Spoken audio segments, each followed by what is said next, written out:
All right, so the very first step that you have to understand, and I'll start with a black. That way it's a little bit easier for those kids that might be starting off in regular pencil, okay? Now, very first thing that you have to understand, all right, is that underneath all of this, okay, we have a skull, we have the indentation where the eyes rest, we have the nose area, and then we have this jawline type of thing. Yeah, I'm just being comical with the way I draw it, but roughly that's what we have to worry about. We have to think about this. So what happens? As we go on top of this now with start off with that ball-shaped form, okay? Then on top of that, what's happening is you have the eye that kind of rests its way in there. And that's the skin that you have the ball, the form of the, I forget that's called, anybody studying anatomy in here could let me know. It's an eyeball. And then there's like some muscle tissue that goes on over here. And you have muscles and things like that that help the eye move up and down. You have the skin that rests on top of that, okay? And then you have the two concentric circles for the eyes, okay? So you have to think about those forms as you learn how to draw. Now the same too goes for like the nose and the cartilage that's underneath it all, and the mouth. You have to think about what goes back in space, what comes out to you. These are the things that you have to think about when you draw underneath, what's underneath it all. Now, that's the first step to understand. Now, the second thing that you have to understand, okay, how to start it, okay? First step is a circle, okay? Next step after the circle, what do? Well, usually with the eye, there's the skin that rests on top, and usually that skin takes on the shape of that round ball. Now, on one side, okay, that's where the tear duct lies, and usually where the tear duct is, it's not pointy, it's round, okay? Then this skin that rests on top of this eyeball, okay, takes on the shape of that ball form, okay? That's all that's happening. Another thing too, if you want to, there's the thickness of the skin that shows a bit. Sometimes you'll find a little bit of skin hanging out around there, and you'll find the skin hanging out around here, okay, usually. Then you have two concentric circles that fit right one into the other, okay? That's like the very first initial step, okay? Next step.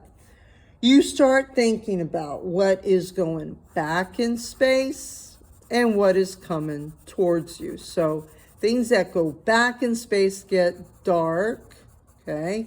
Things that come out to you get light. So in these areas that I'm going ahead and I'm shading in a little darker, okay, are for the reason that these areas are going back in space, okay? And even in here, that's even super dark. Now, another thing too, I'm drawing the kind of eye where there's not much fatty tissue, let's say, up in this, like, let me rewind here. Usually, what happens is that some people have a bone structure where it's slightly elevated. And when it's elevated, you'll have that indentation here, which is happening in this particular eye, okay? But then there are some people that barely have an eyelid, okay? So I don't mind, maybe you look off of the internet, maybe you look for eyes to draw, but what you have to do, like I said, things that go back in space get dark, things that come out to you get light, and how far you wanna go is up to you, okay? I'm gonna let you go as far as you can go. But I want to see you using value variation, light, dark, medium tones. Like here I'm leaving it light because that's going to be my highlight area. This area is dark, so this is going back in space, so it's getting dark, okay? Then in here, usually with the pupil, one side is dark, and then you'll leave a little bit of an edge of light that happens because of reflection. And then in here, usually along this edge here is where the pupil's a little bit darker on lighter eyes. And then you have, I think it's called, I forget what this, I think it's the iris that it happens to, all this in here. And then you'll have shadow that might happen within the eye. Now that's just using one color, and that happens to be black. So if I was using a pencil, this is pretty much what I would get, all right? Now, how would we shift this now into color per se, okay? Now I would think, okay, what could I add with black? Black is, remember, white and black, they are monochromatic colors, okay? So I would probably add some brown, and in the brown family is the red, so I'll go ahead and I'll grab my orange, okay, from my color set. So I'm going to be working with the black, the brown, okay, and the orange, okay? Now, next step. So next, I'm going to go ahead and grab my brown. And what am I going to do? I'm going to go directly on top, what I have going on already, okay? And I'm just going to put a light value of that brown, but I'm going to leave the areas where I want it a little bit lighter, okay? So I'm going to add that in. Maybe come in a little darker if I want to, a little darker. And skin tones, you know, you could go with the lighter version. Right now I went with the dark version because of the fact that, you know, I started with the black. If I had started with another color, I would have used a different color, okay? Now, this is working with, like I said, the browns and the oranges, okay? Now, get a little darker in here, show a little bit more brown if I want to. Intensity of color is another thing. How strongly you press down on that paper without tearing it, okay, is something that you got to think about while you're working, okay? Here, I'm going to head up the edges. I'm going to leave some white areas where I'll go ahead and pop in a little bit of orange into it, okay, just along there. Now, if I want to, I could get into this area with, you know, some pinks, because I'm sure like it's a pink or it's a beige shade that usually is there. Or sometimes it shows white, and then what's actually the color is there's actually a gray tone that hangs out in the eyes. Either a gray or a subtle pink from the reflection of the skin shade. I know that sounds weird, but that's usually what's going on, okay? So right there, in a nutshell, is kind of like what you're gonna do to create an eye, per se, okay, for this activity. And, you know, then you could always tweak it. You could always come back in and then tweak, going a little darker, a little lighter, pushing and pulling things out. However it is that you decide what dimensionality you want, okay? Now, lashes. Lashes, it sounds weird. They usually group up in threes, and they hang out just in this area here, and they group up in threes. Now, sorry, my pencil's not as sharp as it should be. It should be a little sharp when you do this, so that way you don't run into issues or problems. They usually hang out in threes, like I said, and they make like a point. And then sometimes lashes don't show. Depends. It depends on what you're doing, how the image is far away from you. If the image is far away, you're not going to see the lashes. Lashes are going to be the very last thing that you draw, okay? Especially, you know, if it's further away from you.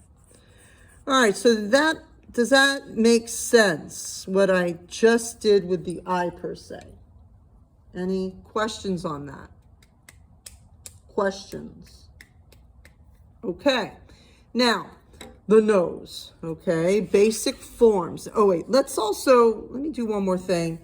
Let me rehearse or rewind and just show you again that basic form. We started with this form, okay, the circle.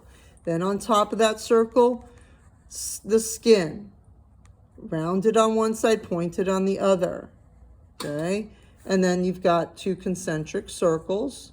And then, like I said, you could worry about this. There's like a little sliver. Sorry, my My pencil's not as sharp, and also my hand is hurting because I just finished up a bunch of drawings, and man, did that hurt. I've been working on them for months. Actually, not months, a little bit, depends. Well, and now you go into the shade. So this is the basic shape, let's say, and then you start in with your form, okay? Then you start in with things that go back in space, things that come out to you get lighter. And you play with that value variation. That value variation is like the biggest key in here, okay? And remember, you know, you've got blending, you've got hatching, you've got cross hatching, those techniques that you could use, okay? If you have to go back to those videos and look at them, please do. It'll say something about whatever activity it is, and it'll say techniques. Please rehearse that if you need to. Now, this is just drawing the eye. Now, let's go on to, and how many eyes are you going to do? You're going to do 9 eyes total, okay? Now, how creative you get with them, that is up to you. Remember, it's on a 9x12 page, okay? Which is a sketchbook size, okay? Now, next one. How to draw the nose, okay? How do we draw the nose? Here we go. Now, number 1, okay, is that we, again, think of shapes and we think of forms. First shape and form that I think about, okay? Well, a few things that you need to know about the nose, okay? Number 1, usually, like if you're looking at the side view, this is kind of what's going on with a side view, okay? This is going back in space, so it's getting dark. This is coming out to you, so it's getting light. This is going further back, so it's going to be like a medium shade. And where it hits this area here, that's where it's going to get super dark. So all those areas that are further back, they're going to get darker, okay? And same too here. This area here is going to get darker. This area here, that ball-like shape form there, this is closer to you, this is further away. So that area is going to get darker. So these are some things that you have to think about when you're drawing. Now, first step, I'd say start with a triangle, okay? Basic form, okay? Now, second step, and another thing, I'm going to change up the color. I'm going to use a brown, okay? That way I could maybe get a lighter skin tone because I already did a darker skin tone. Now, next step, put a line right through it, okay? Next step after that, 3 circles, or you could say elliptical forms, okay? That's the first step. Then second step after that, now put in this line, put in this line, and now what happens thereafter, you approach these the same way that we approach any circular form. Things that go back in space get dark, things that come out to you get light. So you can literally sit there and do your shading like you were shading in that.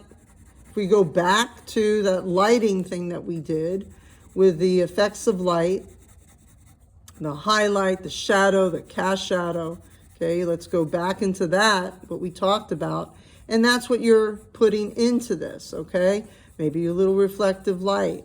Now, after that, you can add in what kind of creates that idea of what a nose is like.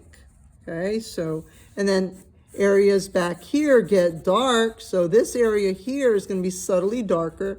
This area here is going to be subtly darker. And same too in this area here, because I think it's called medulla, this little philtrum or philtrum. I forget. If you guys know the name, please shout it out. It's been a long time since I've studied my anatomy. Please forgive me. I forget sometimes. Now, along here, this area gets dark. And I'm just doing this one shade right now. I'm not doing it with all the colors yet. So let's say you're doing this in pencil. This would be the way that you do it with pencil, but you're using just one shade, let's say. All right, now time to get a little bit more fancier. So I'll go ahead in my dark area. I'll pop in a black or I'll pop in purple because brown is in the red family, so you could, if you guys remember the analogous colors, right next to the red is the purple. So you could use purple, or you could use blue inside the browns. That's another shade that you could use besides black. And then in this area, I'll go ahead and pop it with orange and a little tinge of yellow. And I'll leave my white, okay? Little orange up in here. A little bit of orange. And right away, when you start adding the orange, that's when it kind of like comes to life a bit more, which is kind of fun. The more you work with color, the better you will get, okay? And it's all a matter of going light to dark, light to dark, light to dark. That's all it is. And leave white, you know, for the highlighted area. Now, any questions on that nose-like form? Now, in the pages that you'll see that are in the downloads, I have a few different types of noses. You're welcome to play with whichever one you would like to create. And like I said, a total of 9 noses. And there is another, this is like a round ball shape like form nose, but there are others. And the other one, which I would say is more of a shade, I'm going to start with orange, okay? It's kind of the same thing, but it's a little bit more boxier, okay? And like I said, there's so many different kinds of noses, which is kind of cool. That I find kind of interesting about the human anatomy is that everybody's different, okay? And not everybody has the same kind of nose, which is kind of fun. All this goes darker. And how did I start? It's pretty much a, what is that called? A trapezoid kind of shape. This goes back, this gets rounded out, this gets rounded out. And now I could go into, let's say, the nostril area, push that back, okay? Light to dark still again, you know, when you start thinking about what's going back, what's coming out to you. And there comes a late student who I'm not going to let in until later. They're just going to have to catch the YouTube video because I can't stop while I'm creating. Sorry. Okay. Now, then from there, I've got the orange. Now I'll pop a little bit more, you know, make a little bit more volume-esque. I'll get into my brown now. Make this go back a bit more, okay? Make that go back a bit more. Same thing here. Get a little darker in here. So I want you to experiment doing this light to dark, using the colors if you can. And if you can't, that's okay. Like I said, you could stay with the pencil, okay, or the pen. But you're doing the same thing that I just did with one color, but you're doing it with the pen or you're doing it with the pencil, okay? Any questions from my wonderful students? Questions? So should I make a simple nose? Yes, Jesse, go ahead and make, but you're going to have to do at least 9 of them on one page. Please remember that. Remember, it's 9 noses, 9 eyes on one. Can I make an easy nose? Sure, yes, Jesse. If you can, follow this if you can. All right, whatever you can get from my assignment and my demonstration, please try to do the best of your ability. All right, so does that make sense for my wonderful students? Hopefully that helps you, okay? Hopefully. All right, now I'm done on my demonstration, okay? And if you have any questions, you're